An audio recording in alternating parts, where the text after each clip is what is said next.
यात्रा स्टार्ट हो गई थी और उसके साथ लोग आना भी शुरू हो गए थे, मगर सिलसिला कुछ इस तरीके का था कि पहले जो गाइडलाइंस थी उसके हिसाब से 5,000 लोग आ रहे थे,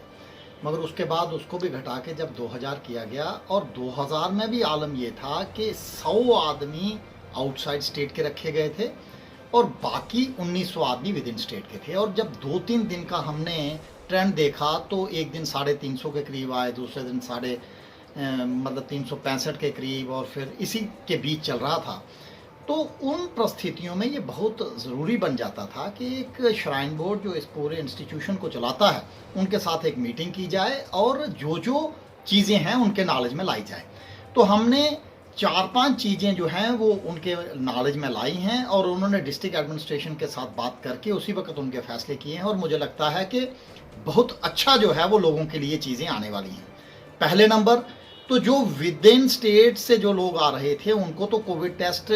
के बगैर भी, जो दूसरे जोन से आ रहे थे रेड जोन को छोड़ के, उनके लिए तो कोविड टेस्ट नहीं था, मगर जो बाहर से लोग कोविड का टेस्ट करा के भी आ रहे थे तो शुरुआत में हुआ ये था कि उनका भी फिर दोबारा से टेस्ट यहाँ पे हो रहा था। मगर जब हमने रिक्वेस्ट की और हमने कहा कि जो लोग कोविड का टेस्ट करवा के आते हैं उनके लिए फिर दोबारा यहाँ पे टेस्ट हो, ये अनिवार्य ना हो, तो वहाँ पे सीओ श्राइन बोर्ड और डिस्ट्रिक्ट एडमिनिस्ट्रेशन ने मिलके अब ये फैसला किया है कि जो लोग आउटसाइड स्टेट से कोविड का टेस्ट करवा के आएंगे और वो नेगेटिव होगा और 48 घंटे के अंदर वो अगर यहाँ पे आ जाएंगे तो उनको दोबारा टेस्ट करवाने की ज़रूरत नहीं रहेगी। हालांकि हमने उसमें भी कहा है कि अगर ये 72 आवर्स तक कर देंगे तो दूर दूर के इलाकों के लोग भी आ सकेंगे। इसके अलावा दूसरा डिसीजन जो इम्पॉर्टेंट है वो ये हुआ है कि अभी जो है यात्रा स्टार्ट हो गई थी, मगर लॉकडाउन और जो दुकानें थी वो पुराने तरीके से ही चल रही थी,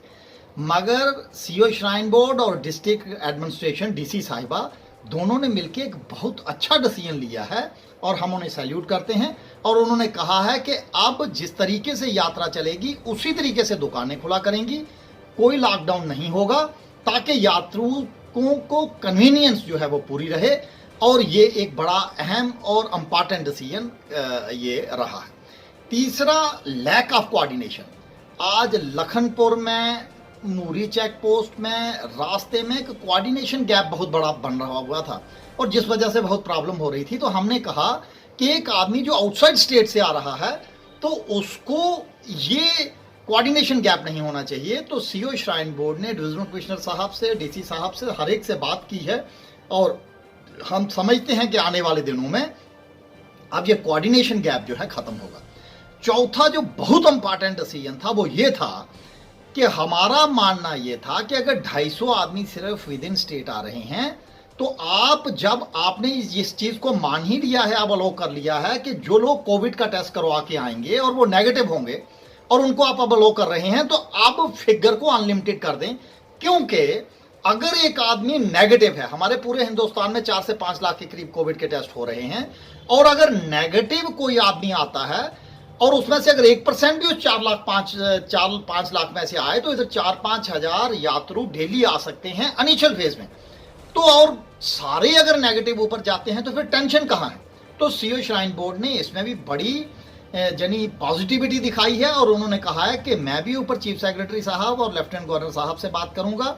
आप भी इस मैटर को अपने लेवल पर लेके जाएं। और हम समझते हैं कि आने वाले कुछ ही दिनों में जो लोग कोविड का टेस्ट करवा के आएंगे अब उनके लिए यात्रा जो है वो नंबर जो है अब उसे खत्म होना, ये हमारी एक सोच है और ये रहेगा। इसके साथ हमारे जो इंपॉर्टेंट चीजें जिनके बारे में हमने उनसे बात की है उनमें हमने कहा है कि आपका दुर्गा भवन जो वैष्णो देवी पे था और बाकी बिल्डिंग, अब यात्रा है नहीं, तो जब यात्रा यहाँ पे 40,000 हो और उसी वक्त उनका काम स्टार्ट हो तो वो अच्छी बात नहीं है। जो जो काम आपके पेंडिंग है उन्हें उस वक्त वो कर ले। तो श्राइन बोर्ड के सीओ साहब ने कहा है कि वो उसके बारे में भी वो बड़ी गंभीरता से उसको लेंगे और उसे जल्दी करवाएंगे। उसी के साथ हमारी एक डिमांड थी कि अब पूरे हिंदुस्तान में स्टेडियम्स की गाइडलाइंस आ गई हैं, तो आप उन गाइडलाइंस को देखते हुए यहाँ का स्टेडियम भी जो है वो लोकल लोगों के लिए और प्लेयर्स के लिए खोलें। तो उसके बारे में भी जो सैर करने वाले लोग हैं और बाकियों वालों के बारे में सीओ श्राइन बोर्ड ने एक पॉजिटिविटी दिखाई है और मुझे लगता है कि आने वाले दिनों में वो भी खुलेगा, ऐसी हमारी सोच है। तो 1 महीने में यहाँ पे यात्रा को लेकर जो लोगों में एक जो स्पेकुलेशंस थी और जो कठिनाइयां आ रही थी, और जो सबसे बड़ी फिगर ये थी कि 2000 यात्री, और उसमें से भी हमने कहा था कि विद इन स्टेट आएंगे 1900, तो वो आ नहीं पा रहे थे और 250-300 की फिगर सिर्फ आ रही थी। और लोगों को इसको देखते हुए परसेप्शन ये बन रही थी कि यात्रा स्टार्ट हो गई है, और हमें ये लग रहा था कि आने वाले दिनों में बैंक्स, फिर उसके बाद प्रोविडेंट फंड, टैक्सेस, बिजली, पानी, दूसरे सारे टैक्सेस शुरू हो जाएंगे। तो उसे देखते हुए यात्रा का बढ़ना बहुत जरूरी था। तो इसके लिए हमने कल इस चीज को किया है, और मुझे लगता है कि हमारी जो मीटिंग कल वाली बहुत अच्छी रही है, और आने वाले दिनों में और पॉजिटिव चीजें उभर के सामने आएंगी, ऐसी हमारी सोच है।